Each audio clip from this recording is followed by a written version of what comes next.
That's a good one. That's a good one. Oh God, it's a toad, son. It's a toad, dude. Let's go. I wake up to a little bit of drool on my pillow, feel like it's gonna be a bad day. That was weird. What's going on, folks? I don't know. Trey's over here doing the Kobe. What was that, Trey? I don't know what he was Hey, doing. don't you worry about me. Just worry about heading on over to onecastfishing.com and You're using just that jumping code, right into it. using that code, the OneCast, to get your hands on all those snagless jigs, weedless nets, long neck hooks, which, by the way, pair really good with a speed worm. And get some merch while you're over there at onecastfishing.com. While you're at it, head on over to carolinawatersnc.com and get yourself the new UPF gear that they have out, which you're going to need that because of the dog days of summer. Let me tell you something. It's hot. So get those neck buffs, those gloves, those UPF shirts, those hats, everything to keep you protected. And then use the link that Pete is also graciously enough to drop in the comments section. Click on that link. That's going to take you to Hobie Eyewear, hobieeyewear.com. Get your hands on those floating frames that we always represent. Never lose another pair of sunglasses in the water. And if you are in the Raleigh, North Carolina area on Sunday from 09 to 12 o'clock, please head on over to the Farrington boat ramp at Jordan Lake and volunteer to help us pick up some trash on Jordan Lake. Hey, where else do I need to go, Ben? Well, I was going to say, everyone, because you just jumped right into into the sponsorship plugs there, which is awesome. We got folks joining on here that we were talking about that. Trey went fishing today. Pete's not going tomorrow. I'm not going tomorrow. It's going to be about 95 degrees in the summertime on a Saturday. It's not worth it. But before your next talking about that, Trey. Whenever you decide to go fishing, whether it's on a Tuesday when no one's out in the water, or if that's on a Saturday when everyone's out, make sure you download the Deep Dive app before you go out there on your Play Store, your Apple Store. Take advantage of the free subscription, and then it's definitely worth the payment for the entire year to pay for it, because you're going to have all sorts of features to help identify locations that are likely to hold bass, regardless of the time of year, regardless of the body of water. Regardless of the bait style, it's going to help dial it in. You're going to see wind effects, water effects, so water inflows, water level, current, the best areas. So make sure you go check out the Deep Dive app before you get out in the water, whether or not you're going to brave it on a summer Saturday because you're a weekend warrior like a lot of folks, or you're going out and you're retired and it's on a Wednesday morning. On a Tuesday. On a Tuesday. Pete, and we talk about getting the best gear, having the best applications to help us break down the water. I met a guy today that moved from West Virginia down to North Carolina, and if you're moving, you're going to need what, Pete? You need to buy a house. That's right. Or some property, and you're going to hit up Uncle Terry. Uncle Terry. Hit up Terry Carpenter, licensed NC realtor with Howard Perry and Walson, Colwell banker. He will find you the home, land, whatever it is you're looking for. Make sure your bass boat will fit. You can get up with him at carpenterkey@hpw.com, or you can click on our link tree that I posted, and his link tree with all his information is in there. So make sure you get up with Uncle Terry, get you that stuff. Also, shout out to Jessica's on here, so I want to give a shout out to Black's Tire. Had to go see my homies up there today, Tony Akron. Tony and Jessica will get you hooked up. Had to get some new skins on the truck, and went ahead and got oil change and stuff while I was there. So I was in and out in about an hour and a half, which is hard to beat for 4 tires, alignment, oil change, and all of that good stuff. So make sure you go hit up our friends at Black's Tire on Main Street in Sanford, North Carolina. There was something else I want to say when Trey was running his mouth, but I don't remember what it was. So, Well, if you think of it, you can jump in here. I will say earlier today I texted because you can see if you're watching. yeah, hold on real quick. That's what I want to say. David Fuchs, I do still like them. I'm not there because Ben sent a message earlier that he wasn't going to make it in because it was hot. Yeah. I knew my power was out, so I texted Trey and I was like, "Hey, I think my power's out, so I'm probably going to come over." And I got home, my power was off, was back on, and I was like, "I'm just going to do it from the house because when we get 9 of us in that room, when it's 96 degrees out, it gets really hot." And then Ben showed up over there. I mean, it's really nice now after that rain. But no, Pete, you're 100% right because I think I sent that message about 2:30 because I was in the throngs of work, outside in the shop and all. And a big old toad stringer came in and power went out and it was out for 2.5, 3 hours or so. And that put me out of work. So I decided, I'm going to come up towards Trey, get some Chick-fil-A beforehand, get some dinner since most of my stuff won't work at the moment. Trey and Chick-fil-A on a Friday. And that's what what I mean? And I didn't text the boys about the change of plans. So I just let Pete hang out to dry there. My bad. He did. It's all good. It's all good. Did you bring up Trey any Chick-fil-A? No. That's messed up. I did. You know what? I did. Lick his fingers though. He did have Chick-fil-A sauce. I got some sauce in the truck still. I got. What's up, Christine? You are my favorite. We already have an AC in there, David. We do need a mini split if you're talking about donating. Yeah, if David wants to get if David wants to have Lennox come over and install mini splits for free $99. Donated. We're not going to be like upset about that. We actually might give him. We just gave him a shout out for free $99. So send Lennox over here, David. Maybe you can come down and advise them on how to set it up. I mean, exactly. Yeah. I mean, we got that little portable one in here, but there's no insulation. It's 95 degrees for the entire last 2 weeks. Yeah, humid. Just it's hard to keep your house cool, man. Oh, I mean, it's hard to AC's down here, and I even think the upper East Coast is burning pretty hot too. No, it has been. It's cooking, dude. Yeah. Liz was talking about it. It has been hot. And usually I keep my Hobie sunglasses, the lifestyle ones, in the truck. Yeah. Right. Because I wear them when I'm driving or I'm out. And I'd brought them inside yesterday. I think I had them on my hat. And when I took them out this morning, they just fogged up immediately. It was just oh yeah. I tell you what, I love, and I know you like it too. We talk about fishing in different conditions, amigo. There's a plug.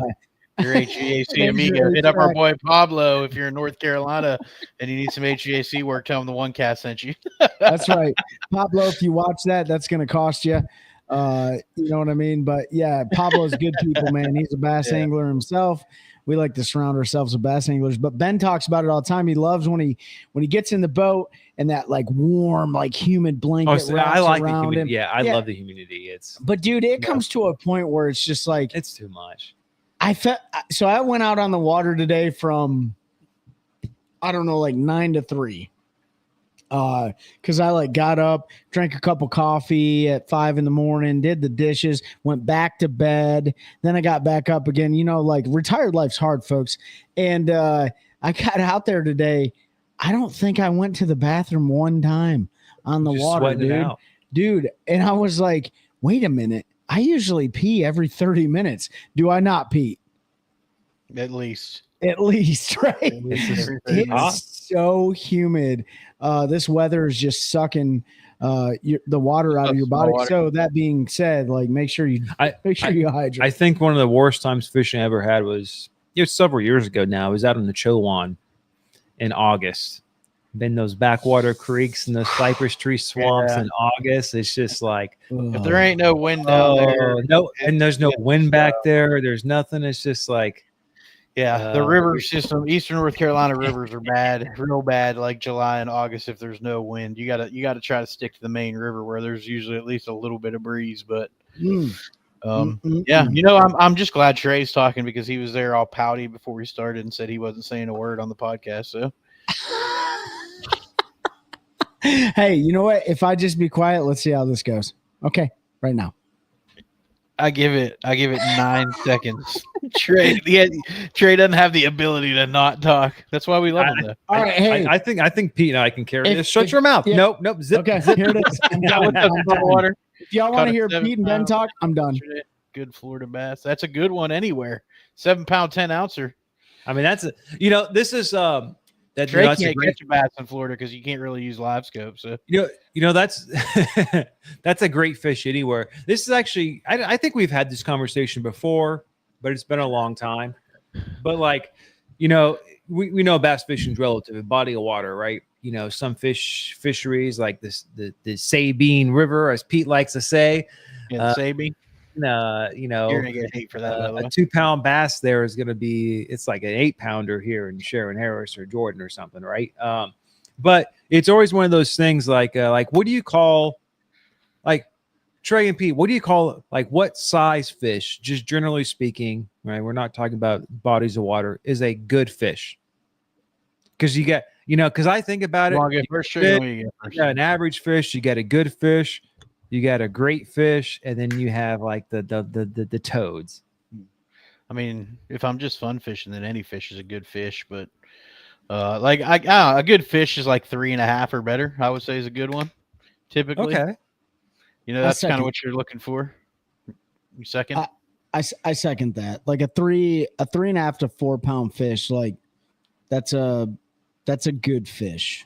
That's a quality fish. I agree. That's one that's going to go. I mean, we always judge things off tournaments, which is not always the right thing to do, in my opinion. But most 3.5 to 4 pounders That's a- outside of like the Jordan and Falls Lake ridiculousness, most 3.5 to 4 pounders come back to the scale. Yeah, I agree. It's I used to have this scale. I don't remember exactly what it was, but like a solid fish was 2 to 3 pounds. Yep.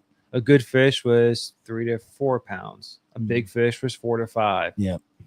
A giant. A big fish or a giant fish or a lunker was 5 to 6. An absolute Yeah. toad was anything over 6. You're just 100%. like, Yeah. okay, because even tournaments, like even in bodies of water, if you catch 5-6 pounders, like you're talking about a monster bag. Yep. I mean, any day of the week, maybe you'll win on Jordan, maybe not with 30 pounds, but you Well- catch 5 giant fish at 6 pounds plus, like that's And you prefaced this conversation with it's relative. 100% it's relative. Because if you ask a guy or a gal that lives on Fork or whatever, I can't remember the name of that place in Mexico, Baraka, or I can't remember how you say it. Bacharach? Bacharach. Bacharach. Yeah. Well, there you're catching 10 pounders like every other cast, right? But for your traditional angler down here, I mean, let's put this into perspective right now. Pete, how many 7 pounders have you caught in 2025? 25. Yep. I haven't caught a single one yet this year. How many 6 pounders? I haven't caught any, but we've caught them in the boat when I was Right. in the boat. How many 5 pounders? I know 3 or of at 4. least one. One in a tournament. I've caught a Yeah. couple that were right there when we were fun fishing. I can't remember exactly. And the reason I didn't go 8 is because I know Pete hasn't caught an 8 this year yet.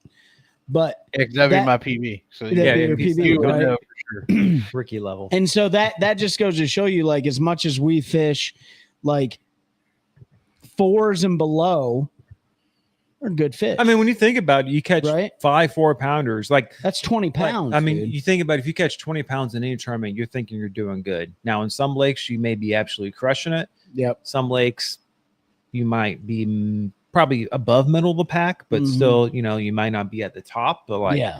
you catch 5 4-pounders, you catch 20 pounds. Like it's the old, I think 5 for 20, it's kind of like the old batting for 300 or Yeah. Yeah. getting I agree. 4,000 yards, or it's Like- just kind of like it's high levels of excellence. Kind 100%. Yeah. A small water charter said he's caught all the above this year. He also said, and this is fishing, they caught 45 2 days ago. Biggest was 4 pounds. Caught 4 yesterday, and the biggest was 7. Oh yeah, he's talking about Donkey Land down there. Yeah, he's down there in Donkey Land. Yeah, We'll be down there next year. Don't you worry. Hey, Hey, listen, I may be down that way in July. Might go down to ICAST. That's not that far. from Yeah. Donkey Land, Yeah, Ben Orlando. might have a chance to go down there. I would have had to take like the entire end of August and first week of or end of July, first week of August. I'll have to do all that stuff. So Heck yeah, dude. But you know what? Trying to fish down there in July would be. I've never fished down there in You the better- summer, but I've been down there enough times in the summer. And you That's have why to you try- just it's throw a buzzbait. just- that's all you need. Just throw a buzz. Worm. you can't be up there very long. I'm gonna do a saline lock and just have like multiple 1,000 milligrams of saline on hand to give myself IVs and stuff like that. Yeah. In early, out early, small water charters said, absolutely, dude. Like even up here, bro, like I'm not, if on a normal day, it's like 05 wake up, be on the water, 05:45, be off the water 10 o'clock. Like, Dude, I'm not waiting much longer. you said about saline. I just did a viral video. Oh yeah. We got to be out in the water, hot day, Just giving Out each there other IVs. at struggling. I got like, bags. and we can be like, "This is how you hydrate." And you gotta have the thing for the bag to put up behind you. 100%, So while yeah. you're casting, it's still up hanging. You hanging off the power pole. Yeah. Can we get a line that long? Yeah. Oh yeah. Absolutely. Yeah, for sure. All you need is that. I think I got Yeah. like 7 or 8. Yeah. We don't even need a trained medic. We're fine. No, we just need that and a blood pressure cuff, and we'll be fine. What do you need a blood pressure cuff for? Put it No, on the just tie bag it so you off. can run it in faster and it rehydrates you even faster. You can dump Oh, a 1,000 you just have bags your- into somebody. You just have your buddy squeezing. Well, it the you whole can do it time that while way you're too. passing. But when you're solo, you gotta use a bag like a Yeah, blood pressure cuff. man. Yeah, the dog days of summer. Pete and I are not fishing the championship that's tomorrow with our Fishers Men division. It's going to be really, really hot. And B, I think we just don't want to. Yeah, we just don't want to. It's like extremely hot. It's Hard hot, to fish. but Huh? I just wanted to say something. Like we both are similar that we don't fish tournaments for for the money. Yeah. And that's really all that tournament's for. Like, yeah, you get a little bit of bragging rights because you won the championship, but I don't know. I have a moral dilemma too with fishing tournaments when the water and everything is as hot as it is. The water today coming off a certain lake was 95 degrees, dude. 95-degree water temperature. Like fish are even dying when you catch them and Yeah. throw them back. You know what What's I mean? up, Eric? Hope you're doing well, brother. Hey, there's we caught some fish on your baits, Eric, when we were down the river. I got to send you some pictures. Oh yeah. Well, I'm holding one right now. Well, I that's think. a 4.7. No, Eric's- that's 4.7. Oh, that's a 4.7. Oh, Yeah. Yeah, Eric's Um, the brother's Earth baits one. But I will say that this is why I like this time of year. This is a great time for listen, like putting fish in the box and taking them back to the scales. There's a lot of skill involved with keeping fish alive this time of year. A ton of 100%. skill, man. Like all the things that are out there right now, the different oxygenators, the G juices, the cooling pads that Icon boats have, the fish lung that John Cruz talked about. It takes a lot to keep a fish alive. But I will say, and this is why I'm talking about like the catch, weigh, and release. I really do like how the BPT does it, especially right now. You can see those guys up on the Potomac River, and our good buddy Zach Burge absolutely hammered them today. He had like 68 bass for 140, or no, he had like 78, or he had 34 bass today How for cool is that? 78 pounds. The best part is he never turned forward facing on. Not at all. Not at all, dude. Neither did Casey Ashley sitting in second. Yep. So that format really, really works for this time of year. And listen, like Bass and the MPFL, like those guys and all the other tournament shows, they all do a great job at keeping those fish alive. But Over 6 of the top 10 right now Yeah. did not turn it on forward facing. So that's 68. So he had 34 bass today for 78 pounds. right. Yep. 68 68 over 2 days for 145. So he averaged 70. He averaged 34 fish and 70 plus pounds. Oh, really? yeah, yeah. day 1 he had 67. Yeah. So total. He caught 34 fish both days. Yep. Just We sure did. today had 12 more pounds, 11 more pounds. Yeah. Yep. Here's the dilemma though. he doesn't have to fish tomorrow in the knockout round Yeah. to make the championship. You Do know, you fish and lose momentum because you have momentum right now, or do you take that day and hope nobody, if you're on something special, hope nobody finds it and beats it to death? Yeah, you know that has actually been really interesting this year with the BPT, because we've talked about it a couple times. About there's been 2 or 3 occasions this year that the guy who won that knockout round or the elimination round, what do they call it? Let me go back to BPT here. Is it elimination round? I don't something. Whatever it is, knockout, whatever it is. I think the knockout round. Knockout round. No, that's the next one because it's the top they're 9. in the qualifying, Yeah. and then you have the knockout. The and then you have- qualifying. Okay, so Qualifying. qualifying day 2 elimination, right? They take the top 20 or whatever. But we've seen a couple times that the guy who has won that over the first 2 days, Jacob Wheeler was one of them, and I forget who the other 2 was. They didn't fish the third day, the knockout round, and then they did not have a good final day championship. No, so Wheeler's, he lost on the last second by when that guy caught a 4-pound fish on a buzzbait. His day was fine. That was Jake Lawrence. Yeah, but it was Yeah. Wheeler and Lawrence that were going back and forth. Wheeler led after the qualifying round, took the day off, and then ended up bring it losing up on here. a last second fish. This last one, Wheeler didn't fish the knockout round and still went out there and beat everybody's brakes off in the championship. It was somebody at Murray was the really bad one. Like they were on fish pretty good and had a great lead, and they didn't fish the knockout round, and they got a cold front or something, and the fish moved on him, and he never could adjust and get back on fish. Like the fish he had been catching were gone. Well, so I'll put it this way. I'm pulling up right now, like Justin Lucas at stage 4 at Chick and Nickajack. And this one was obviously different because they were in 2 different lakes. Yeah. He won those first 2 days, and he ended up being 10th. Right. He finished dead because he didn't fish the knockout. Then he finished, last in that last day. I'm trying to remember the one that I thought it was Wheeler that. No, look at the Lake Murray event. It was whoever was leading that one. Sprague was one too. Yeah. Yep. That it happened to. And Either his way, fish completely disappeared. Yeah. He went from, actually crushing over 2 days to finishing in 7th, right? Because they didn't fish that third day. Regardless, right? I could scroll back to all these here right now, but it is an interesting, strategy. And that the one tournament where they were in 2 different lakes was a little bit different because although maybe that would have been a worse scenario. I'll put it this way, you guys. If you guys were fishing both Trey and P, if you were fishing BPT and you won the knockout round on day 1 after 2 days. Round. Yep, the qualifying round. So you don't have to fish the knockout round. You're straight into championship Sunday or championship Saturday, whatever it is. Would you rather have it be on 2 lakes or the same body of water? Because I think with the one that was on 2, the knockout and the championship round was completely different body of water. So you hadn't even been on that guy. Like Lucas hadn't even been on it. At least, for practice, yes, but for like tournament time. So would you rather go completely different body of water or be on the same lake when you have a day off to all your competitors? It's a strategy involved. Yeah. I got to go back and look at that event.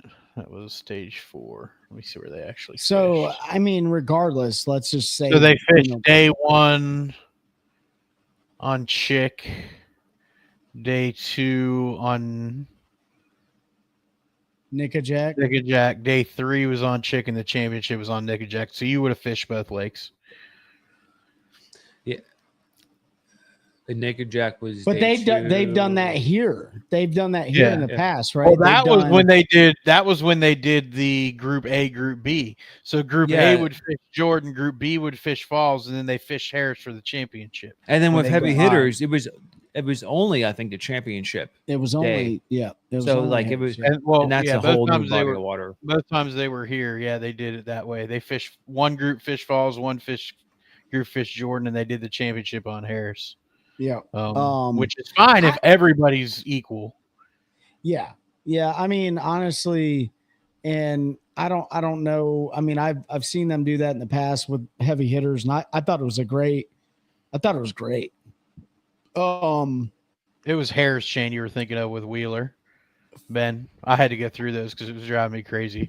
He led it after like- the first 2 days, but he still ended up fourth.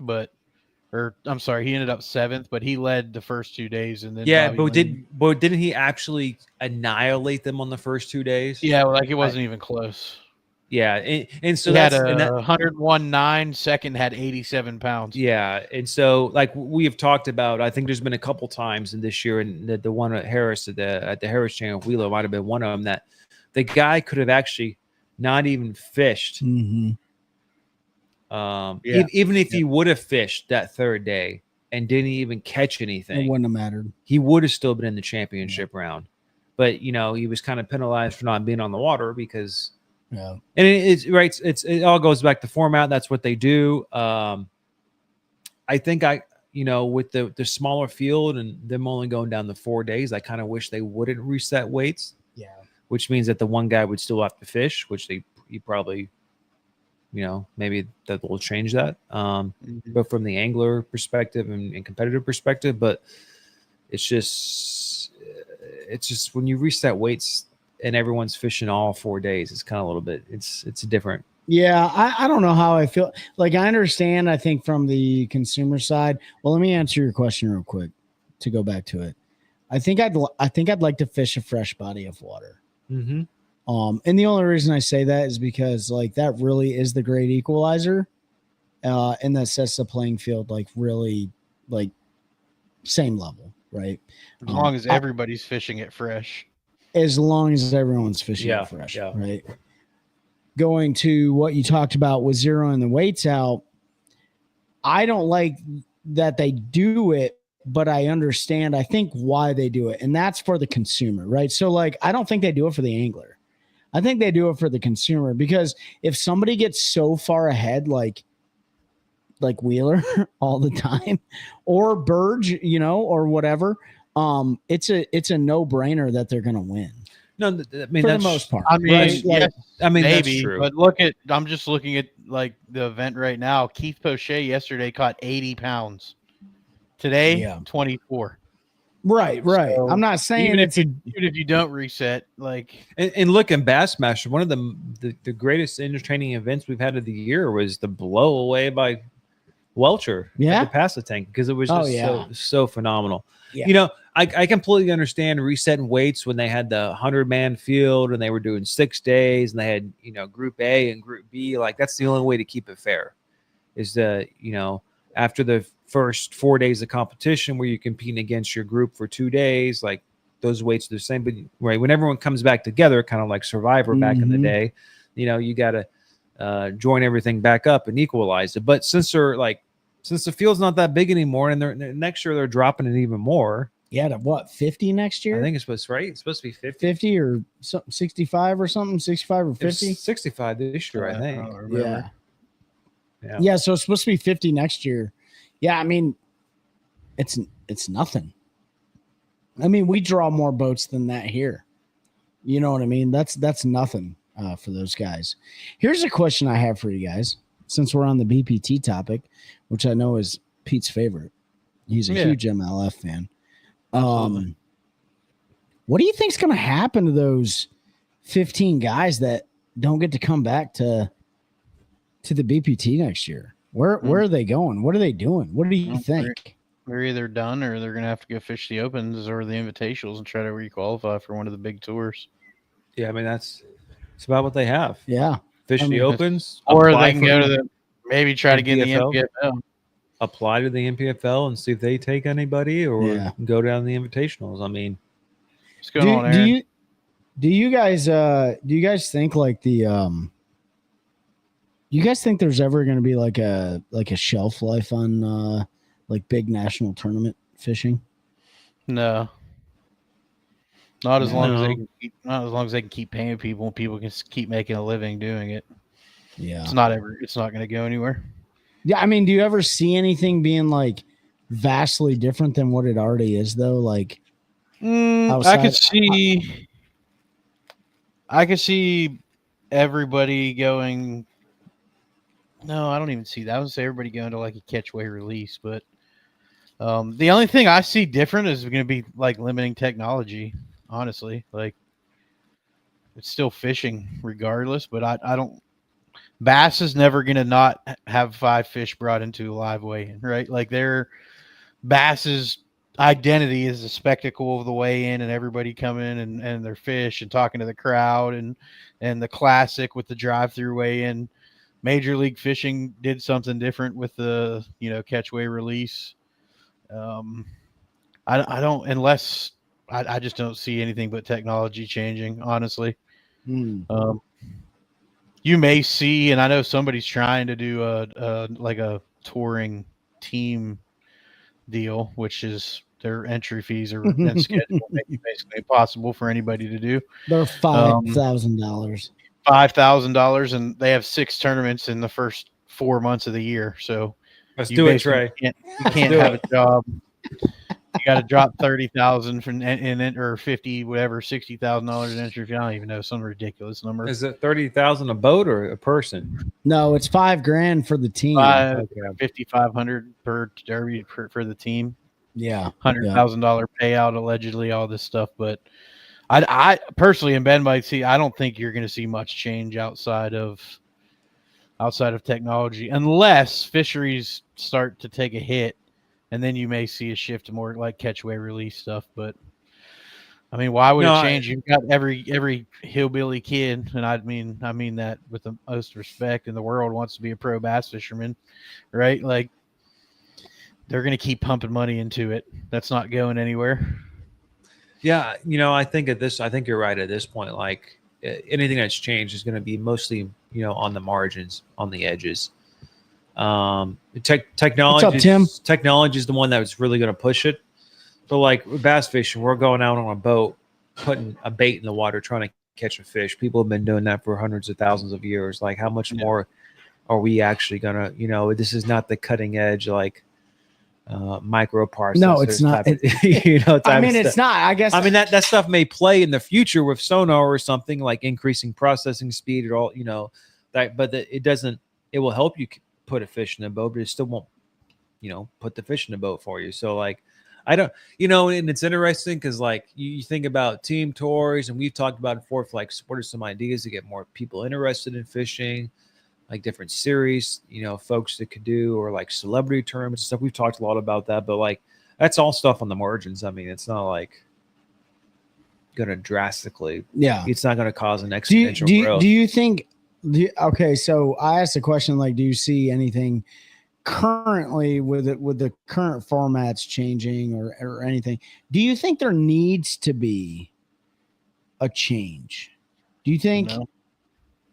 Okay, why you say no? Why? Bass has set viewership records almost every tournament on Fox that they've had on there, so people are still eating it up. The sponsor dollars are still there.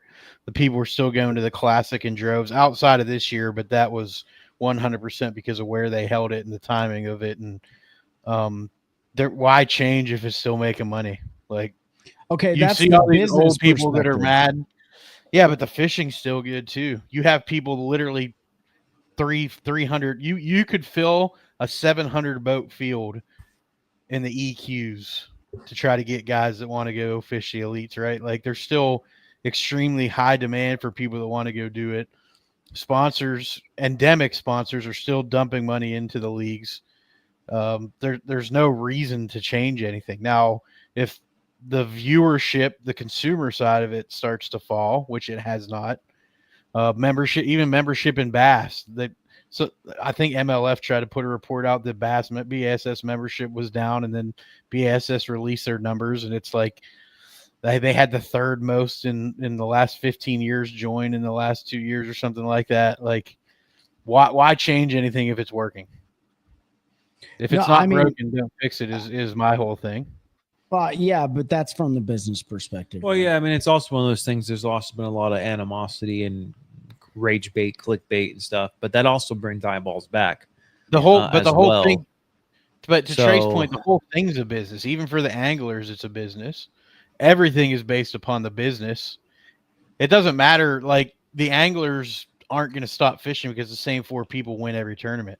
The guys are still going to go out there and fish and try to win, even if it's the same 4 people winning. Like, I guess I you're don't right. understand what you mean. Like, what your thoughts are Well, that need. so I think maybe you're thinking more long-term perspective. Well, I guess maybe what I'm asking is like, what would you like to see instead of like, does it need to change? What I've would you got one. like to see different?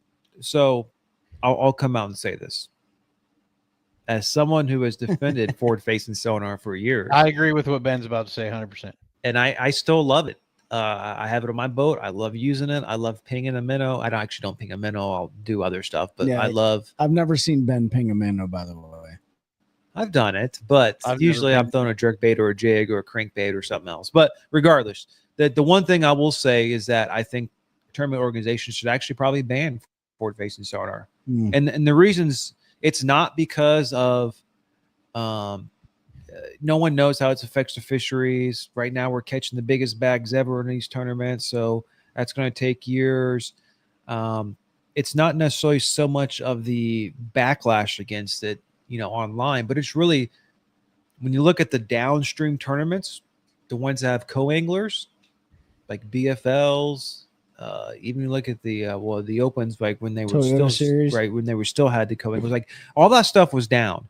And ultimately, like as a business, all these organizations rely on co-anglers in all these smaller tournaments to fund a lot of their stuff. And if people are not fishing anymore because it's not fun for them, I mean, there's been several podcasts the last several months about guys who just, have told their buddies who are pro anglers who've said it themselves, like, yeah, I was going to go fish in this tournament, but I haven't been out there and I don't scope that much and I don't have the time. So I went out fun fishing with my kid. I didn't go donate my money. Yeah. And there's just less and less people fishing. So like as a business perspective, these leagues may have to start looking at that and be like, is this actually causing less of a turnout? But that's the only, right now, that's my big reason why I think it should be banned, is just because of the downstream effects of it. I agree. I agree. They need to do something with forward facing. I don't care about the co-anglers, period, end of sentence. If you look at the financials, BASS doesn't need them. They do need them in Major League Fishing. Like that was where they made their money, was in the BFLs with co-anglers. Yeah. And MLF has always had, and FLW always had more, if you look at BASS's financials, they don't need co-anglers in the opens, which is why it was so easy for them to cut them. Like there was next to no revenue there for them. They rarely had a full field of co-anglers in the opens, even in their heyday. When the opens were super busy, they rarely had a full field. It wasn't something that they relied on. So, and I don't care. Like I said, I don't care about the co-anglers. Like the boater is the one they need to cater to. They're paying the big money to the sponsors and electronics and rods and reels and boats and all of that, higher entry fees. But I do care, because I finally saw it this year, that it does take away from somebody that actually knows how to go out and catch fish. And people can go out there and not necessarily dominate, but they can go out there and compete at a higher level than they ever would have been able to, just because they can look at them on a screen. And I will say that with confidence. And you all can go back and listen to episodes. I was totally against any type of sanctions on it. Go learn it. I've went and learned it. But when that's all somebody can do and that's all that they do, they don't go and look for fish other ways, and they have a higher probability of running into one big one that's going to make a difference, right?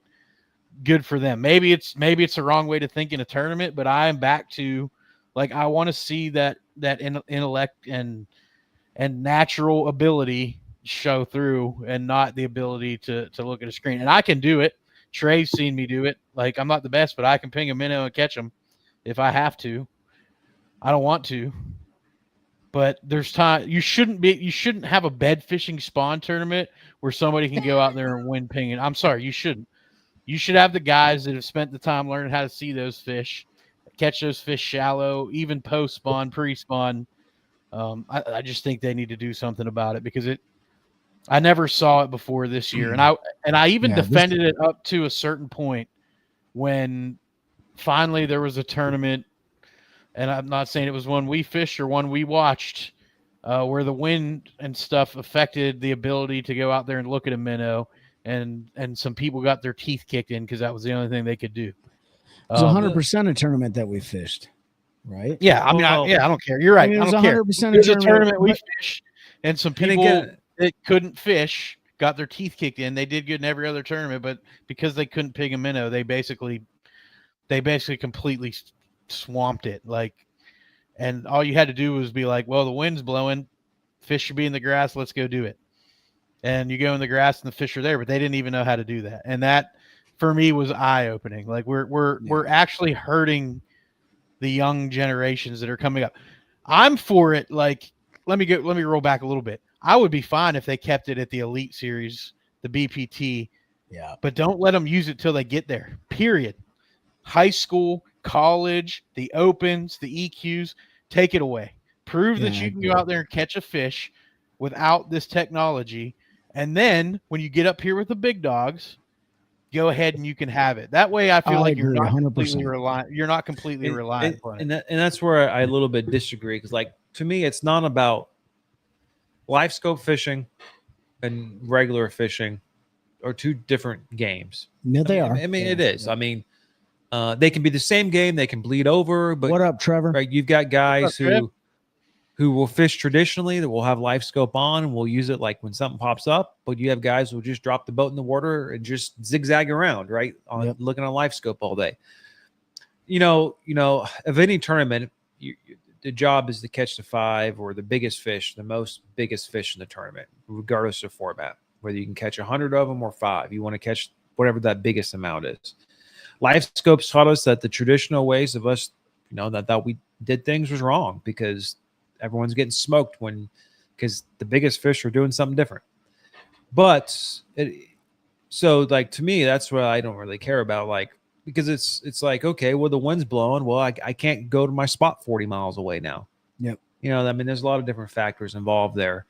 But to me, again, like it just comes back to the fact that there's been so much dissension. There's just a lot of people not fishing tournaments now. Yeah. That it's kind of gonna die if it continues. So it's more, to me, it's more of a business decision thing than like the sport necessarily. But it's not gonna die because the kids love to stare at a screen all day, and that's who they have to cater to, man. I'm like, they don't care about us, right? They don't care about the 30 and 40-year-old guys that could have went and chased this dream. They've got a pipeline. You've got 400 boats fishing a high school championship. And this is, but I think this is a good turn into 800 boaters, right? Then that want to eventually try to fish the opens. Like there's no lack of pipeline as far as people that will do this at a high level. No, you're right. But like if you banned it at that level, I think we're all kind of saying the same thing at that level. If you ban it there, like those young kids who are hungry, like this is their dream, like the ones who are the cream of their crop, they're going to keep going. Like not having live scope is not going to stop them. That's what, and that's why you take it away. Take it away from the high school. Exactly. Take it away from the college. Okay. Yeah. And then when you get to the elites or the Bass Pro Tour, you have made it. The cream has risen, right? Go ahead and give them every tool they can use to go catch the 5 biggest fish that they can. Because right now, you don't have to be that talented kid. You don't have to be Kevin Van Dam, right? Like the next KVD may never make it because he might not be able to go out there and scope fish. I mean, I'm using an extreme example, but you might never see another John Cox, a guy that can go out there and not use it and compete, right? Because every other youth, and I'm specifically going to focus on them, is so focused on learning that technology, because to get to that level, you have to be able to use it. So they don't learn how to go out and deep crank an offshore hump. They learn to go look around that hump and throw a minnow at them. But if you turn that off and hand them a crankbait rod and a topo map and told them to go find a hump, don't even do a crankbait rod. Give them a Carolina rig. Yeah, give them a Carolina rig. Go drag the ball and chain around. I mean, this is me. I don't think you're seeing those kind of anglers just yet at the Elite Series. No. And at the BPT. Obviously they can't be at the MPFL. I don't think you're seeing you will in the next couple years. But I think give it 3-5 years. That youth that's in their mid-teens right now, that's moving up through the ranks, I think you're going to see that, right? You guys were on a very PG-13 track when I asked you like what you'd like to see changed. I'm going off on a limb, like out in left field here, and I'm talking like bass fishing's a full contact sport. I want to see bumper boats going on. I want to see paintball shot at each other for encroaching in on each other's. Like one of the biggest things in my opinion, and listen, outside of Bass's and BPT's viewership, I've got to say, I've always wanted to create a sonar jammer. Right. Yeah. I want to be able to go like go close to my competitor and just hit a button and jam his sonar out. Sink your battleship, bro. I'm going to jam your live scope. But, just like, and listen, like Bass publishes their viewer numbers, BPT publishes their viewer numbers. Who knows what's real, what's fake? I'm not saying I don't trust it, but I always question things. But at the end of the day, like, and kudos to the NPFL. We've always stood behind those guys. Kudos to the BPT for making some changes, but like some excitement, dude, like some serious excitement.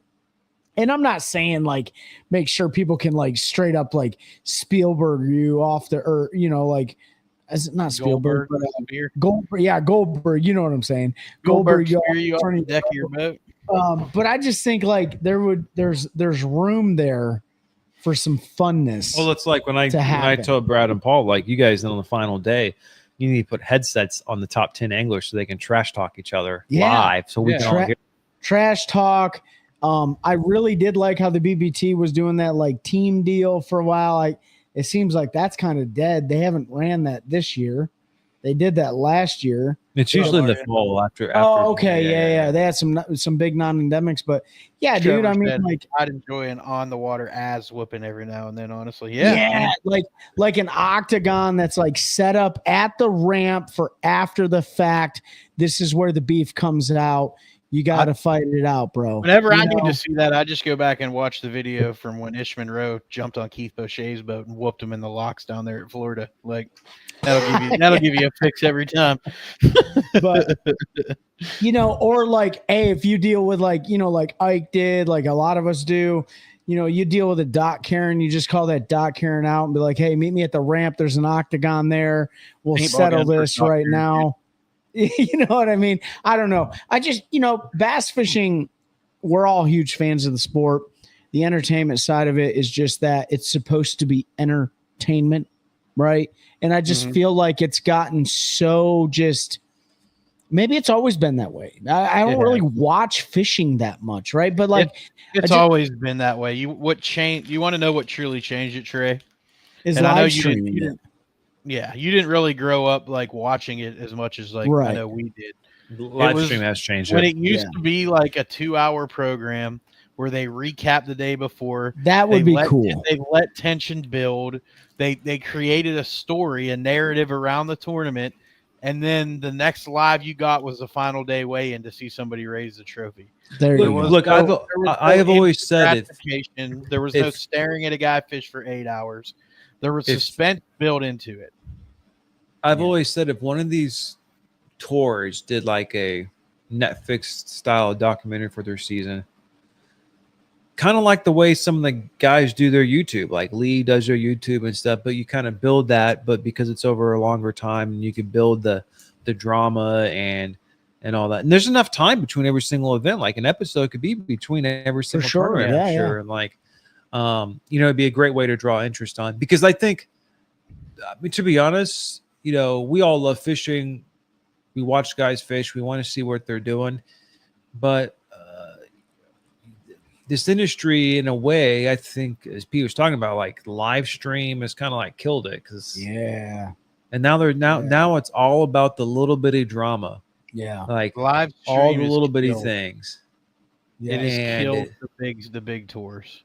And you know what else I wanted to bring up too, and I got to give the NPFL, because like a lot of the pro anglers, they're not fans of the live stream, right? They're not fans of hours and hours of footage being on them. Obviously, it's given up a lot of their juice, right? The NPFL, you know what they're not doing? They're not putting a map up where all the anglers are located on the lake like the elites do. to me, The leagues don't do that as much as they used to. That was more of a thing when they did the recap thing videos. oh, I thought they still do that. I mean, they still do. Yeah. They still do. But if you go back and watch some of the videos from like 2000, before 2016 and all, like when they go to different anglers, they're always like zooming out and like, this is where he is on the lake. And it's always showing the map. They don't do it quite as much as they used to on the live. Yeah. I actually like that. Yeah. I consumers should like that The because consumers like because that. when you research a lake, like right. let's go right. look at these. Where were these guys fishing at? But like, but I appreciate the MPFL with their operational security. Eddie Brunn said, "Hey Pete, was that you next to me at the stoplight at the Kangaroo Station in Sanford last Saturday? How did you guys do? Your turn towards Cern." Yeah, we absolutely mashed them. We matched them, dude. We mashed them, dude. We absolutely crushed them. Offshore, baby. Yeah, we destroyed them. Yeah, and Mario, you're right. The Major League Fishing, they don't do a map or anything of where the anglers are at. But anyways, my question in general was just to see, like, hey, do you have any ideas of what you think should change? I'm not saying viewership's down. I'm not saying that that they're not doing a good job. I think they're doing a good job. I do know what you're getting at, Pete. I didn't grow up watching it, but I definitely watched the storylines that they created before they really started the live stream. and look, that was my big problem with the Classic the last 2 years. Yeah. The celebrity tournament. That is the perfect opportunity. They don't air nothing on to that. have that 2 hour and a half, 2 hour, 3 hour, 4 hour, however long you want to make it episode or a couple episodes of building the drama and stuff and having these, to be able to listen to Randy Moss and Rick Clunn, two greats of their game. Yeah. Last year when they were at the Classic, just fishing. Like maybe it was terrible conversation. They didn't say anything. I doubt that. I'm sure Randy said some crazy off the wall stuff. Randy probably got a lot of enlightenment from Rick Clunn. Maybe they couldn't because maybe Rick's like a closet racist, so it was just a bunch of racist stuff, so they couldn't air it. I doubt that because he was on the boat with them. I'm just kidding. But I'm trying to create drama, making a storyline. I know. You're trying to get that clickbait, but like they didn't do it this year either. But like, to me, that's like a phenomenal marketing opportunity. Like, it was way more relatable when Busch Light and Marlboro were like title sponsors. Oh, yeah. I don't disagree, Trevor. Yeah, Busch Light still throws a lot of money to Lee Livesey, but yeah, he does, and to Logan and Caleb, right? Aren't they all sponsored by him? I don't know. I don't know if the other guy. I know Logan's. They all drink it at the house. They all drink it. I know. They Logan's definitely drink it. Yeah.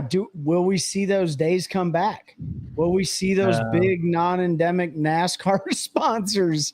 I come think back the country's changed too much.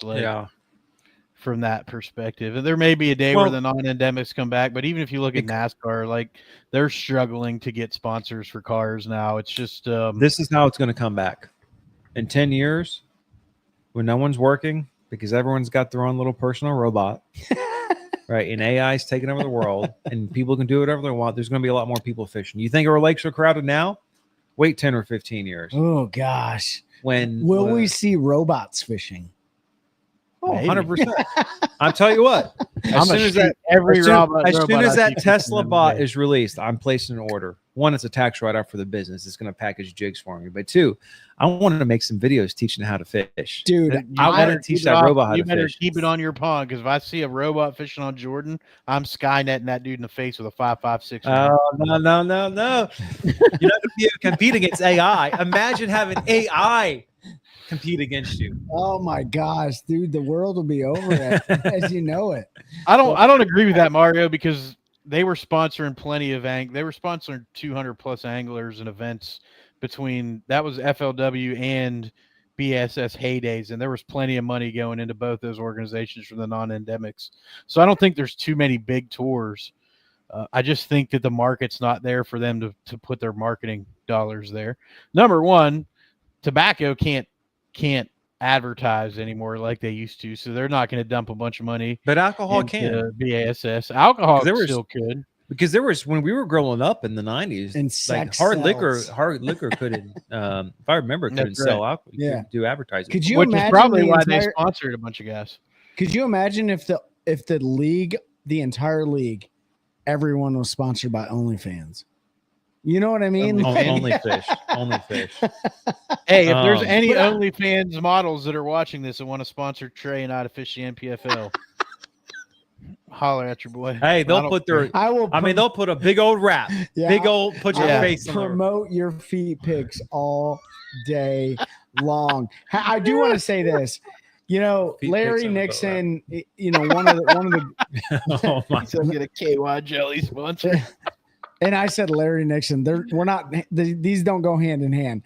Larry Nixon, the master of megabucks. I really liked the megabucks format. I would like to see something like that come back. You know Yeah. what I'm getting at? Like owning a sector of the lake, giving a sector of the lake to. But again, that can't be a 103 person deal. You know, it can't be like that. But I guess if anybody had the ability to do it, it'd be the BPT. Yeah, I mean, And they're gonna have to think of something, man. You know, Fuchs. BPT is Evan gonna Williams. have to. Evan Williams sponsored a bunch of dudes. John Cruz was Evan Williams. Hank Cherry was with Evan Williams. Hackney was with Evan Williams. They had sponsored quite a few. One of my favorite pictures of John, like boating pictures ever, is actually John Cruz in a Missile Jigs Evan Williams wrap boat, and his motor is completely out of the water. Oh, really? Oh yeah, it's great. I Let me think see if I've seen that one. Was I it don't a know if I- black wrap with yellow letters? I can't post it here. Dang it. Oh, you can't share it. Oh, I can screen share it. Yeah, hold on. Yeah, screen share it. How do I do that? Present. You tell me, Techie. Diddy sponsored by Johnson and Johnson. Hey, apparently Diddy got a bunch of charges dropped. No way. A bunch of the Here it sexual is. assault. He just Y'all slid see right that? in and got those charges dropped. I guess so. I guess he got a bunch you- dropped. Can you see that Yeah. picture? Barely. Yeah, I Like- mean, we get the gist of it. Like that two-stroke is completely out of the water. Completely. The only thing is like a barely skeg touching the water. But he's got that big old Evan Williams bourbon, and you know we heard a story about Hank Cherry, somebody calling Evan Williams on him because some Doc Karen called on him over stuff like those days are gone, man. Like it's just the money's Yeah. not, the advertising money's not there. They can go further sponsoring these YouTube kids and stuff, which is fine. Yeah. I'm not saying there's not. And Eddie Brun said THC sponsored. Like you're starting to see some of those businesses put money into anglers. I haven't seen any at the like elite series level, but there's some guys fishing the invitationals and the opens and stuff that have those operations sponsoring them. So anybody Yeah, I'm from the gonna- cartel listening that wants to sponsor, no, I'm I'm just gonna- kidding. I'm just I'm kidding. No, that's a terrorist I'm- organization. No. I'm gonna reach out to the big five like Lockheed Martin, Boeing, L3. Yeah, there you go, dude. Yeah, maybe there's a gonna reach out- market there. Yeah, I'm gonna reach out to them and be like, hey, military industrial complex, you wanna sponsor me for bass fishing? Yeah. How Look, about I that? sacrificed my body so you could get rich. And for then life. we'll install that forward facing sonar jammer on my boat and start jamming people's Trey will have a sonar. bass boat with like an F-22 engine in it. That's right. That's right. That bass tracker is going to go 897 miles an hour. Here, put this helmet on. Why? You'll see. Yeah. Yeah. Oh, But- man. It actually Yeah, I wouldn't mean, be hard to build a live scope jammer. Mm-mm. No, but No. you You You just have to put a big old battery. Or in you the boat. don't jam it, but you like do false pings.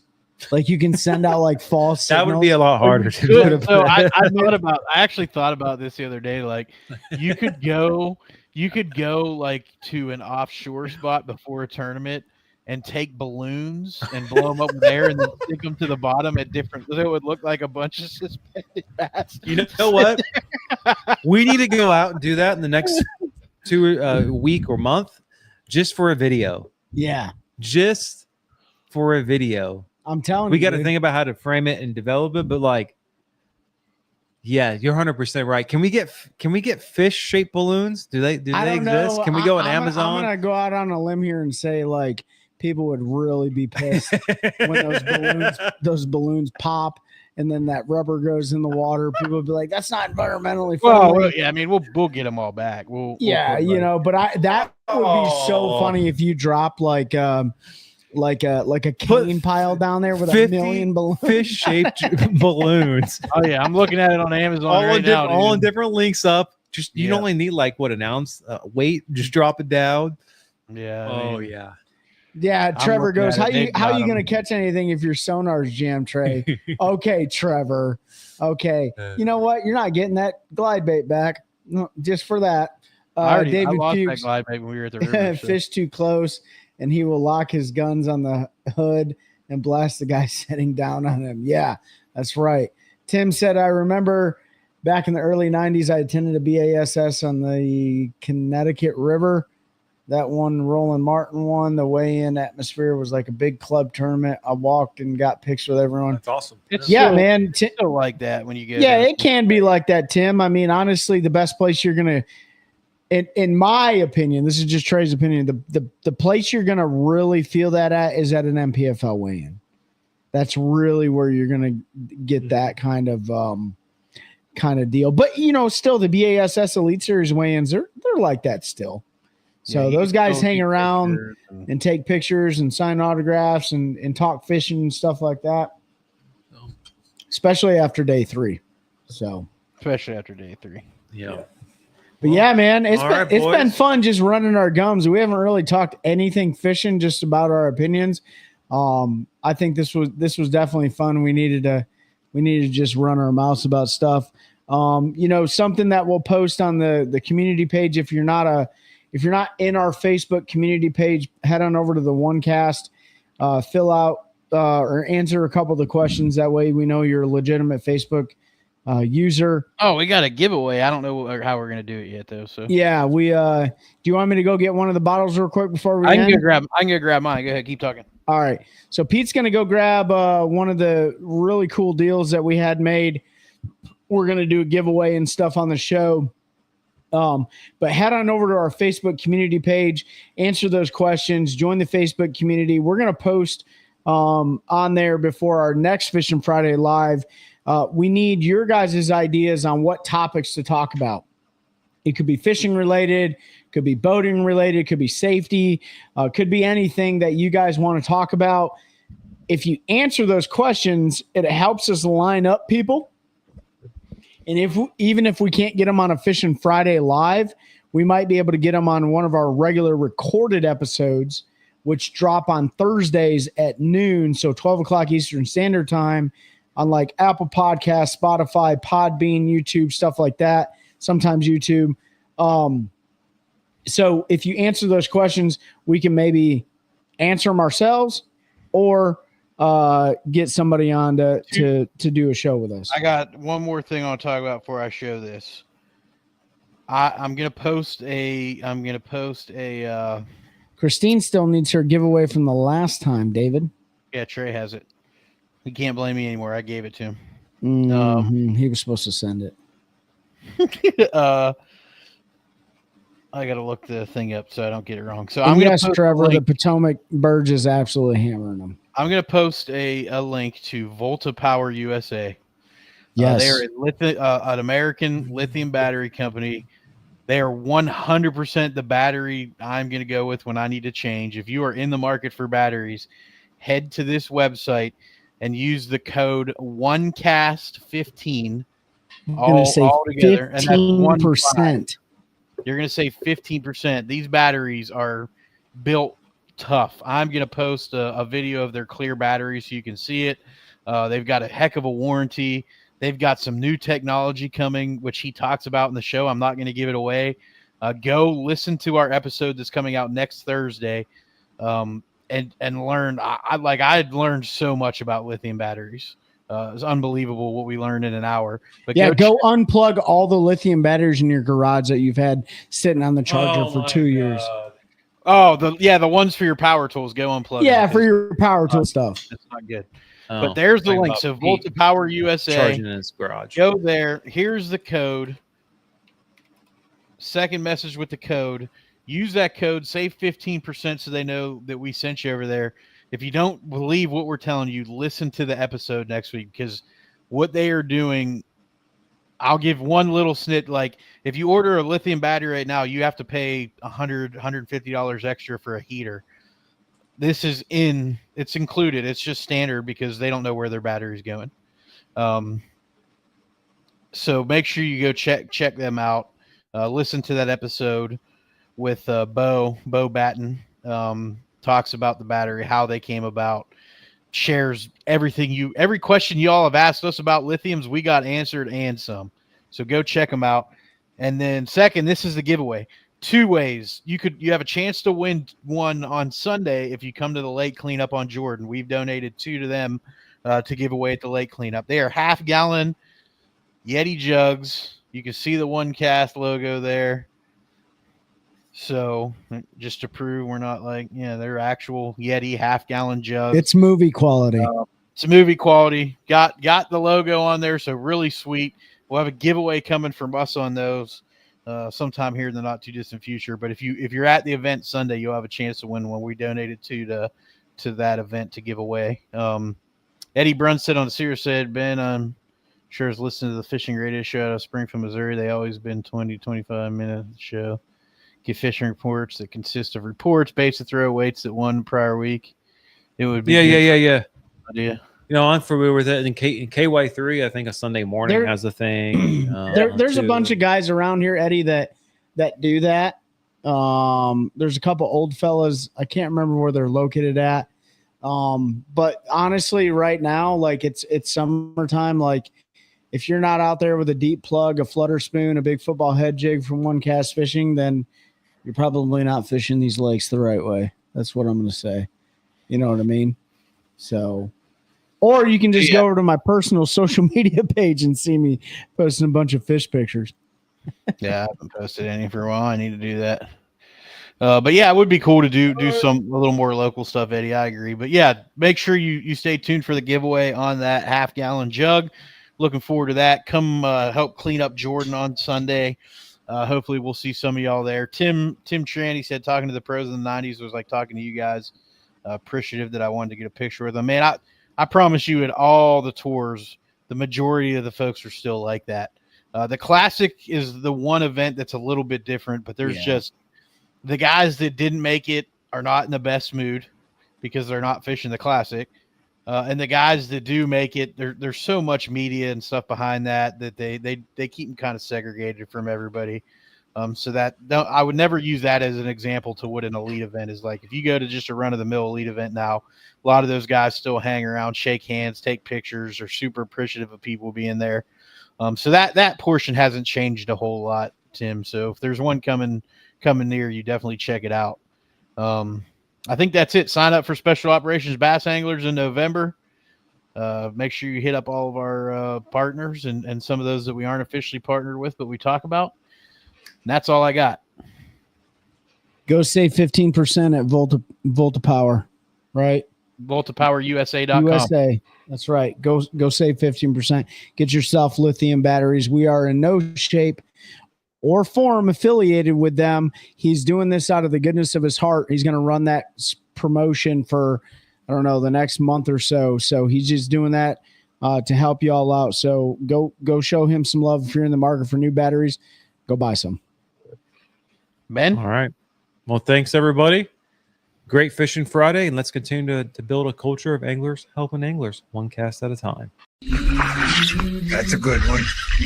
That's a good one. Oh, God, it's a toad, son.